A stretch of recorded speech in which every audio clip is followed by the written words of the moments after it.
Good day and welcome back to another World of Warcraft video.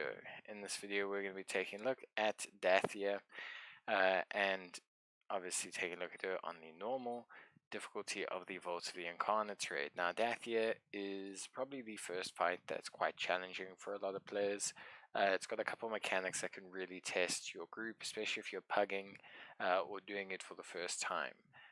Much like the first two bosses, Dathea is simply the same two phases run over and over on a repeating cycle. It's not two distinct phases at a certain health threshold.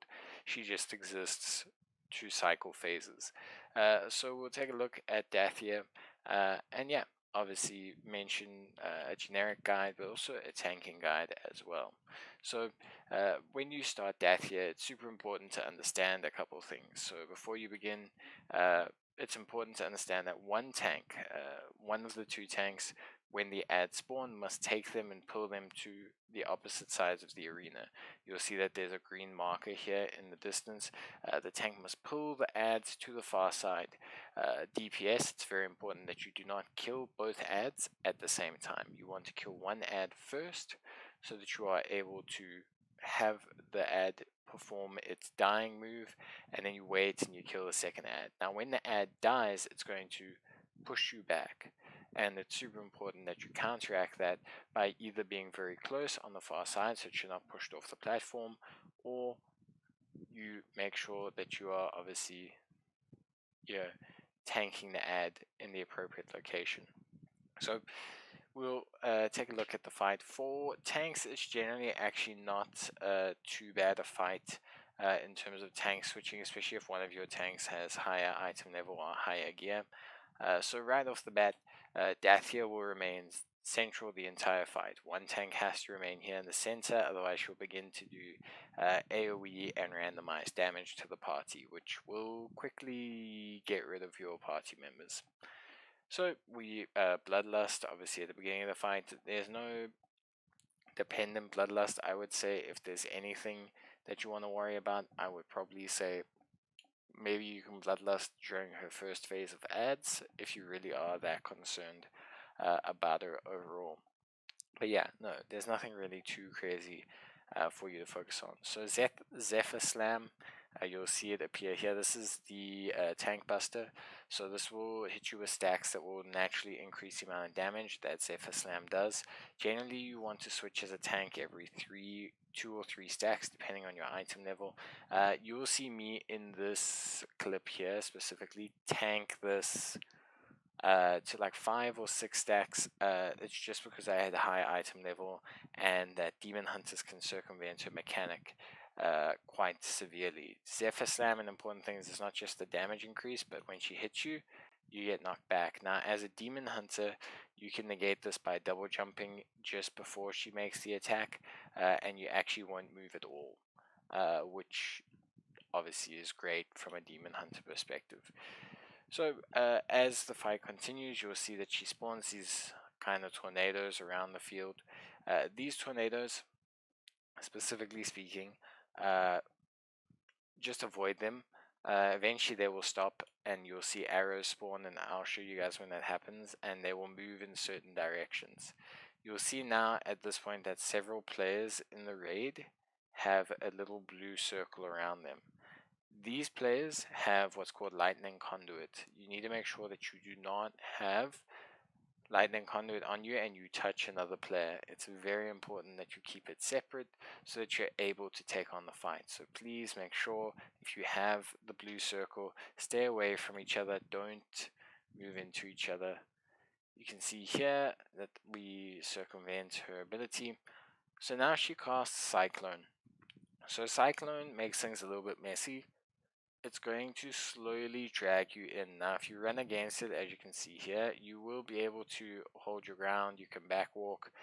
If need be, as a demon hunter or a more mobile character, you can obviously launch yourself away, more than fine.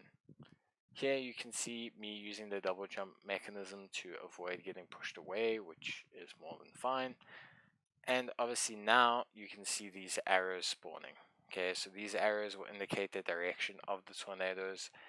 try and stay out of line of these arrows. It can be difficult. Try and obviously keep all of them within your line of sight. But now we enter what's called is her second phase. So you see these two big markers. These are where the ads are going to spawn. Now it's up to the off tank to go and tank these ads. Now ideally that tank should have switched and taunted onto Dathea, so that I could go and taunt onto the ads and thus remove my stacks. However, this tank does not decide to do so, so we end up basically not tanking the ads, so to say. So here we go, the ads spawn, and now the other tank, who's still here, needs to go and tank those ads away from the field. So you'll notice they are doing a great job.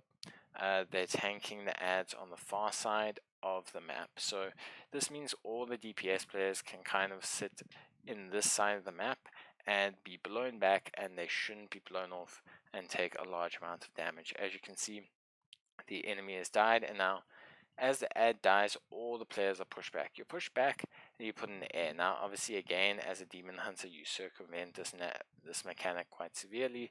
But the big thing is making sure that you manage where your stacks go. And that's pretty much it. Once this is over, all the lightning conduits will eventually disappear.